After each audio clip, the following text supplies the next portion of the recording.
আপনাদের অনুপ্রেরণার বন্ড ভাই যে একটা ব্যবসা শুরু করে দিছে, মানে মানুষ থেকে হাতিয়ে নিচ্ছে হাজার হাজার লাখ লাখ টাকা। চাইল্ড লাইনের একটা বই লেখা, একটা বইয়ের দাম নাকি 1,000 টাকা। 10টা বই 10,000 টাকা, তার সাথে একটা ভিডিও করলে সাথে আছে 10,000 টাকা, 20,000 টাকা ইনকাম। আপনাদের অনুপ্রেরণার বন্ড ভাই, লেটার ভাই, থসব বিল্লাল ভাই, তসলাট ভাই যে একটা ব্যবসা শুরু করে দিছে, ওই ব্যবসা মনে হয় না বেশি দিন করতে পারবে। জনগণের হাতে ফিটাইয়া মায়ের খাইয়া মইরা যাইব।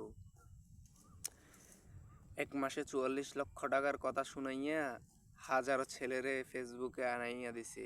চাকরি বাকরি সব কিছু চাইরা ফেসবুকে ভিডিও করা শুরু করে দিছে, স্টার্ট করে দিছে।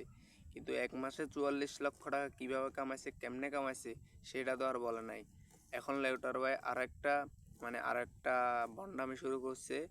একটা বই 4 লাইনের 63 পৃষ্ঠায় 4 লাইনের একটা লেখা লেখে একটা বইয়ের দাম 1,000 টাকা নিচ্ছে। এরকম ভণ্ডামি করে কয়দিন চলবি ভাই? এরকম ভণ্ডামি করে কয়দিন চলবি? অন্য সময় আছে, এখন বাদ দি দে লেউটার ভাই, অন্য সময় আছে, এখন বাদ দি দে। ভালো ন ই 4 লাইনের দিকে বই লিখে 1,000 টাকা খাইল রে। এসব ভণ্ডামি করে বাদ দিতে। জনগণের হাতে মার খেয়ে মরে যাবি গই।